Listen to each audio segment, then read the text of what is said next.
E agora a gente recebe aqui no CNN Money e nos estúdios da CNN em Brasília o presidente da Caixa, Carlos Vieira, para falar sobre crédito habitacional, o desempenho do Minha Casa Minha Vida, impacto de taxações como o LCI. Muito bem-vindo, viu? Obrigada por conversar com a gente aqui no CNN Money. Boa tarde.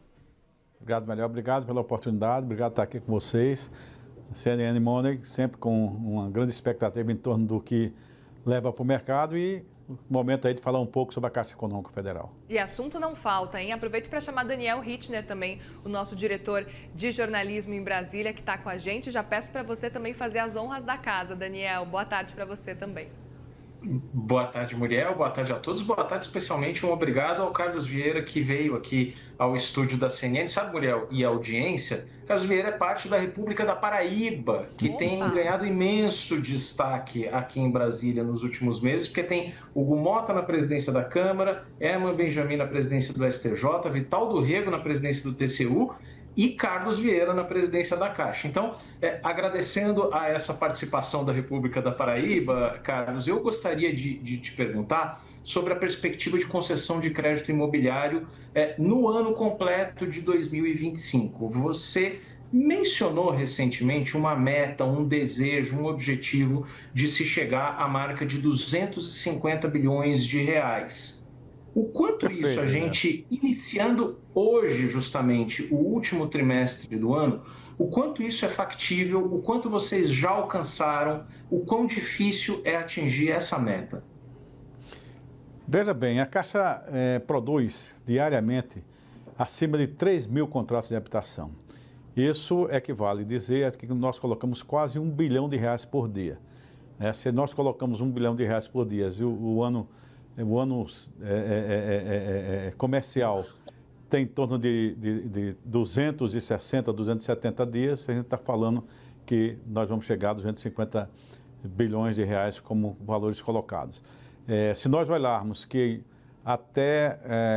divulgamos no último balanço da Caixa que nós tínhamos feito só com o recurso do FGTS 143 bilhões de reais, se a gente duplica isso, já dá uma conotação da importância que é e da possibilidade que nós temos. Então, a gente está muito firme nessa convicção de que vamos chegar um pouco acima do que foi colocado no ano 2024, que foi de 123 bilhões de reais no mercado. No ano de 2023 foi 180 bilhões, no ano de 2024 223 bilhões e nós entendemos que vamos chegar aí em torno de 250 bilhões, considerando adicionalmente as atividades que nós estamos tendo, também com medida adotada a partir de orientação do governo federal, que é chegarmos na chamada Minha Casa Minha Vida, no faixa 4, que pega aquela renda de 8 mil a 12, 13 mil reais, onde nós já temos mais 3 bilhões, um produto recém-colocado, mas temos acima de 3 bilhões colocados. Aproveito para perguntar também, Carlos, diante desse cenário que a gente está acompanhando, inflacionário, de taxa de juros também elevadas, que ajustes a Caixa tem pensado em fazer, tem considerado para manter a atratividade do crédito imobiliário para famílias de baixa renda, para famílias também de baixa e média renda, na verdade? Na realidade, nós temos um desempenho bastante expressivo exatamente para esse segmento da população brasileira, seja na orientação do chamado Faixa 1, que é um programa totalmente subsidiado aí, sobre a gestão específica do Ministério das Cidades, sobre a gestão do ministro Jader. Nós temos tido um desempenho também bastante satisfatório com a entrega desse produto. Nós temos aí o lançamento dos produtos que são chamados produtos de mercado, do Minha Casa Minha Vida, do Faixa 2 em diante. E com essa performance, como eu falei, a Caixa coloca no mercado sobre financiamento um valor aproximadamente de R$1 bilhão por dia, R$1 bilhão de reais. Nós fazemos na Caixa, são 19, em média, 19 lançamentos de empreendimento financiados no Brasil inteiro por dia. Então, isso demonstra essa possibilidade de nós alcançarmos esse objetivo de 250 bilhões de reais. Um outro fator que a gente considera muito relevante, apesar de nós termos a pressão da taxa de juros, nós temos um aspecto que é o aumento da renda familiar. A massa da renda familiar aumentando, e nós temos aí números que nos levam a compreensão de que a massa salarial no Brasil cresceu em torno de 7% ao ano. Isso conota a possibilidade também da capacidade de tomar crédito por parte das famílias. Nós, só para ter ideia, diariamente nós fazemos 318 mil simulações no ambiente da Caixa, onde as pessoas simulam, né, no nosso www.caixa.gov.br. Diariamente são 318 mil pessoas simulando para saber das condições do financiamento habitacional na Caixa. Carlos, eu gostaria de lhe pedir, acima de tudo, um esclarecimento, porque causou muita confusão até no mercado uma fala sua na Rio Construção Summit, na semana passada, quinta-feira, onde você fez algumas menções ao futuro do FGTS. A gente sabe a importância do FGTS para o crédito habitacional, para o SBPE. Então, eu queria lhe pedir um esclarecimento de quais são os riscos embutidos em projetos de lei, em usos desejados do FGTS, que não o crédito habitacional. Quais são os riscos implicados para o futuro do fundo, caso algumas iniciativas avancem? Na realidade, o fundo, que completa no dia 13 de setembro de 2026, 60 anos de existência, ele nasceu com o objetivo princípio de trazer a tranquilidade na forma de uma poupança para as pessoas. É o único modelo no mundo que nós temos isso. Quando elas estiverem saindo dos seus empregos, terem direito a esse benefício, ou, enquanto isso não acontece, esses recursos serem destinados ao uso específico dentro dos modelos de financiamento habitacional, financiamento ao saneamento básico do país, financiamento à mobilidade. Ao longo do tempo, alguns outros elementos de necessidade da sociedade começaram a fazer uso do FGTS. O que nós alertamos naquele momento, talvez o destaque da chamada foi muito maior do que o próprio conteúdo, que o conteúdo é isso que eu estou trazendo aqui, é de que nós temos que evitar que medidas que possam ser, do ponto de vista de justiça social, aconteça, mas que o fundo ele tem uma destinação específica, é exatamente esse, né? Para cada 1 bilhão de reais que nós colocamos com o recurso do FGTS, nós geramos em torno disso 150 mil empregos. Então, ele tem um princípio, ele nasceu com esse objetivo e nós apenas fizemos um simples alerta disso. Eu acho que a dimensão que o assunto tomou, a proporção foi maior do que o que nós queríamos dizer naquele momento. Aliás, aproveitando o Summit da Construção Civil no Rio de Janeiro, vale ressaltar que nós estamos lá com uma expansão que é o maior evento de reordenamento urbano de uma área degradada, que é no Porto Maravilha. Nós temos hoje 14 mil unidades em produção, 90% delas financiadas pelo FGTS, e que aquilo será o maior sucesso, com certeza, no mundo. É 4 vezes o que a gente tem como referência, por exemplo, em Buenos Aires, do Puerto Madeiro, que é um exemplo para o mundo. 4 vezes maior do que o Porto, 10 vezes maior do que o Porto Madeiro, 4 vezes maior do que aquela ação em Barcelona. Então, é para isso que serve o FGTS.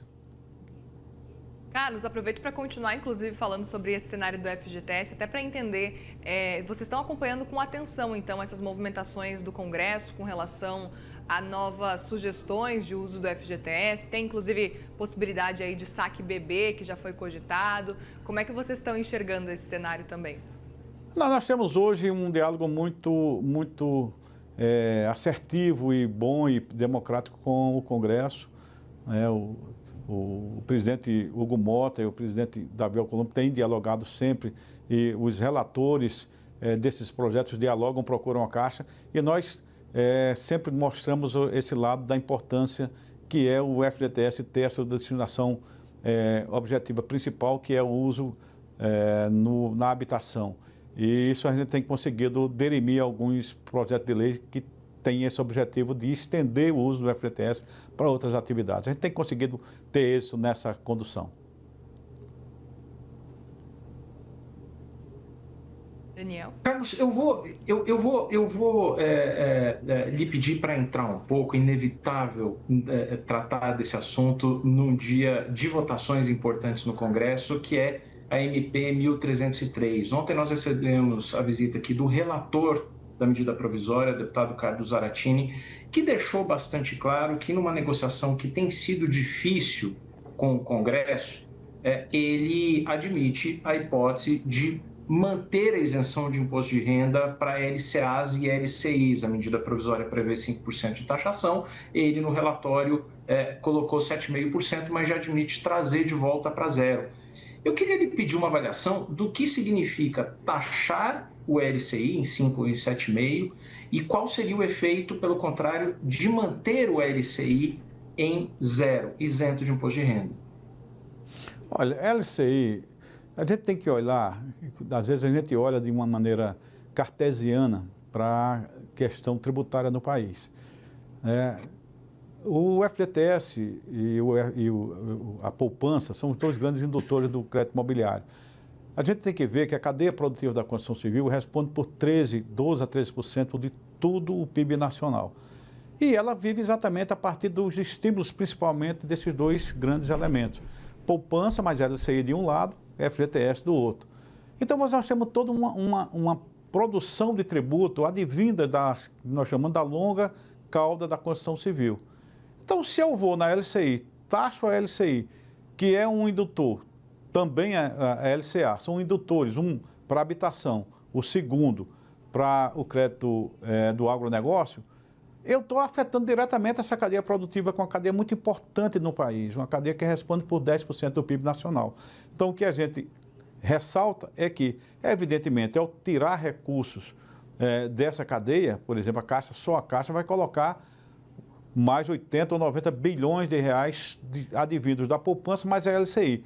Evidentemente, se eu taxo, se eu aumento ela, do ponto de vista do fundo, ele e o papel, desestimulo o adquirente desse produto, quem é o investidor desse produto, e coloco ele no patamar de outros produtos que talvez não tenham nenhum impacto do ponto de vista de geração de emprego, porque a LCI e a LCA são dois grandes indutores de emprego no país. A Caixa, dentro desse ambiente de momento que nós vivemos da construção de emprego, cerca de 20% a 25% dados do IPEA, que a gente pode confirmar com o IPEA, vem do segmento da construção civil. Então, essa percepção do relator é uma percepção que nos agrada, Daniel, não tinha esse conhecimento, mas nós ficamos felizes com essa abordagem que você está trazendo. E levamos esse alerta, porque LCI para a habitação hoje, principalmente para a habitação de mercado, é fundamental. Vocês chegaram também a conversar, Carlos, nessa articulação, a tentar passar essa percepção com relação a esse cenário de LCI, por exemplo? Nós tivemos um papel muito bem feito pela FEBRABAN, em nome de todos nós. O nosso presidente Isaac teve um papel preponderante nessa discussão e a gente espera que os argumentos, olhando como segmento, os bancos, que são os bancos indutores, tanto do crédito habitacional como do crédito do agronegócio, eles estão muito preocupados e uma série de argumentos foram colocados nesse sentido e eu espero que sejam acatados. Carlos, a gente está falando de Congresso Nacional, tem um projeto de lei que já foi aprovado pela Câmara e agora vai para o Senado, tá no Senado, que é estabelecendo a Fundação Caixa, que seria a primeira fundação desde a Constituição de 1988, ali, equivalendo ao Banco do Brasil. Quando vocês esperam ativamente participar, engajar e colocar dinheiro na Fundação Caixa, se ela sair do papel, obviamente? Eu até agradeço essa pergunta, porque ela para nós é de muita importância. A Caixa é um banco de 164 anos de existência, não tem uma fundação como os outros grandes empresas e grandes corporações desse país a têm. Nós vamos destinar 2% do lucro da Caixa à fundação, então é uma fundação que já nasce pujante, tramitou rapidamente, aí aproveito para fazer o meu agradecimento ao presidente Hugo Mota, ao relator, o deputado Tibé, aos deputados que votaram, foi uma vitória importante dessa matéria, com mais de 70% de aprovação dos deputados que votaram. Agora ela está há cerca de 15 dias lá no Senado e a gente espera e agradece a condução que o Senado vai dar nesse sentido e estamos dispostos também a colaborar com informações. Nós temos uma equipe que trabalha diretamente na Câmara e no Senado levando essas informações, os assessores parlamentares, mas nós também estamos à disposição do presidente Davi. Não foi definido ainda quem é o relator lá. Quando for definido quem vai ser o relator, nós dialogaremos com ele, mas é uma instituição que vem como fundação se agregar a todo o papel já feito pelas outras fundações, como nós temos Fundação Banco do Brasil e outras instituições bancárias e outras empresas que têm essa finalidade, né, de atividade voltado principalmente para o que está ligado à ESG. Carlos, também aproveito para te perguntar como é que está o desempenho especificamente do programa Minha Casa Minha Vida do Faixa 4, como é que vocês têm acompanhado esse cenário e se vocês estão prevendo nesse momento algum tipo de reajuste, alguma nova condição? O mercado funciona, o mercado é muito interessante, né? Qualquer que seja o mercado, a lei da oferta e da procura, ela prevalece. Então, nós tínhamos uma oferta pequena para esse padrão de produto habitacional. Como eu falei, nós estamos hoje com 3 bilhões e poucos aplicados. Um produto que faz menos de 120 dias lançado.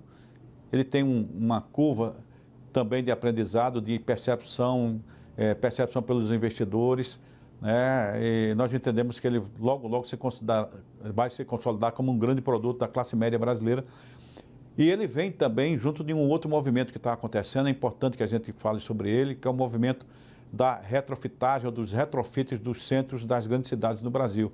Nós temos um movimento muito forte em São Paulo, outro que começa a acontecer nas outras capitais, no sentido de pegarem aqueles imóveis que estão no centro das cidades e retrofitarem, que é um móvel também próprio para uso pela população brasileira de uma maneira geral, mas especificamente pela classe média. Então a gente acredita que essa demanda vai começar a aquecer. Como eu falei, são 120 dias, 3 bilhões e pouco, e crescendo.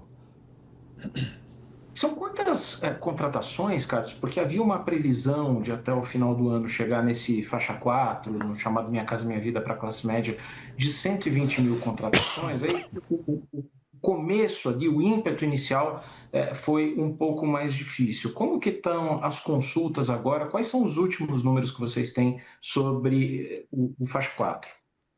Nós temos uma demanda crescente, como eu falei, é natural que ela tenha uma escala de crescimento. Por outro lado, você tem que observar do lado da oferta também. Só para dar uma ideia do que eu estou falando aqui, nós falamos desse número fabuloso de 223 bilhões por ano do crédito habitacional na Caixa. Há cerca de 10, 12 anos, nós tínhamos bem menos que isso. Há cerca de 20 anos nós fazíamos 4, 5 bilhões por ano. Porque nós não tínhamos uma estruturação do mercado como um todo. Depois que se estruturou, o mercado percebeu, começou a produzir com esse intuito. Esse mercado para a classe média é um mercado que ele não está ainda formado, ele está em formação, em crescimento. A gente previa 120 mil unidades até o final do ano, né? Mas a gente está entendendo que esse número deve reduzir um pouco, mas o apetite pela classe média ele é crescente, como eu falei, nós já chegamos a 3 bilhões e meio de financiamentos. Então, tenderá a crescer, sem sombra de dúvida, e se consolidar como uma nova alternativa também de financiamento para a classe média brasileira. Vocês têm uma previsão de quando que realmente deve começar a crescer? Ele já está crescendo, né? A gente vê, ele cresce quase que dobra mês a mês, né? Então, assim, isso tem um fator aí de crescimento. Nós começamos no primeiro mês com 900, saímos para 1 bilhão e 300, chegamos agora a 3... Então, assim, a gente vai crescendo na escala de crescimento. É natural isso. A gente não tem expectativa. O que nós achávamos é que nós tínhamos uma demanda reprimida mais ativa do que, de fato, ela aconteceu.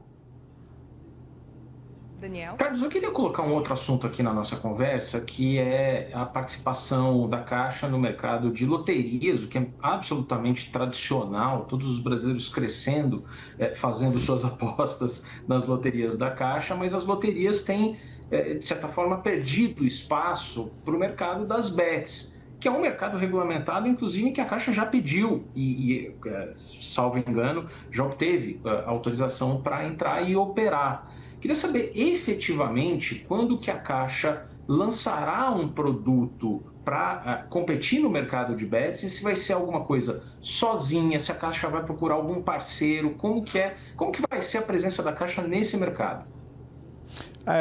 Trazer alguns dados. A Caixa está no mercado de jogos no Brasil e de loterias desde 1966. O ano passado, só as loterias tradicionais da Caixa, nós tivemos um faturamento de próximo a 28 bilhões de reais, 48% destinado à tributação e ao uso por diversos dos nossos programas de governo. Ministérios diversos recebem, Ministério da Segurança, Ministério da Saúde, Ministério da Educação, Ministério do Esporte, recebem recursos advindos das loterias Caixa. Hoje, as loterias Caixa, vis-à-vis a concorrência do mercado de bets, nós temos hoje, juntando os dois mercados, a Caixa tem 53%, 54% desse mercado nas loterias tradicionais. Então, era momento da Caixa se preparar para entrar no movimento das bets. Eu tenho dito e faço uma comparação, Daniel, aqui, que é bem interessante trazer. Hoje o mercado de bets no Brasil tem algo em torno de 3 bilhões de dólares por ano.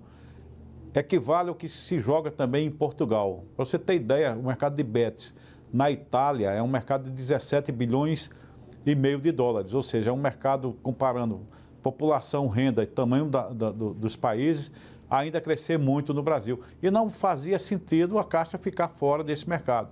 Nessa discussão, inclusive, que hoje você muito bem trouxe da questão da discussão da tributação, a Caixa é favorável, sim, de que se aumente a tributação, saia dos 12% para os 18%, no sentido de que a gente consiga fazer o nosso papel, que é o papel de estimular do ponto de vista do jogo consciente, que é o que a Caixa sempre fez. A Caixa é um banco extremamente sério na condução das suas loterias. E, respondendo ao último questionamento seu, nesse semestre nós estaremos lançando a nossa bet e a CNN vai estar convidada para o dia do lançamento. É um lançamento da Caixa operando sozinha ou é com um parceiro? Toda tecnologia de jogos no mundo, inclusive das nossas loterias, ela tem que ter as parcerias. Então, é com parceiro. Nós buscamos parceiros de capital aberto no mundo. Nós estamos na fase final para poder divulgar quem vai ser ele. Mas é um parceiro extremamente qualificado que nós buscamos. Nós temos todo um modelo de negócio voltado para o conceito que a gente chama de turnkey, ou seja, a gente divide resultados do ponto de vista da arrecadação, distribui responsabilidades. É um modelo muito bem construído e a gente entende que vai ser também mais uma fonte de arrecadar recursos para o governo federal. A Caixa, que é um banco 100% público, mas sempre com o cuidado no jogo consciente. Nós vamos fazer um trabalho muito sério, como já fazemos nas outras loterias, de indução às pessoas compreenderem que é um processo de divertimento e de ocupação laboral, de lazer, e não outros aspectos como a gente tem visto por aí. Muito bem, nós conversamos com o presidente da Caixa, Carlos Vieira. Muito obrigada pela conversa aqui. Volte sempre, viu? Obrigada pela participação. Obrigado pela oportunidade, sucesso a todos. Muito obrigada e obrigado, Daniel Hittner, também. Uma boa tarde para vocês.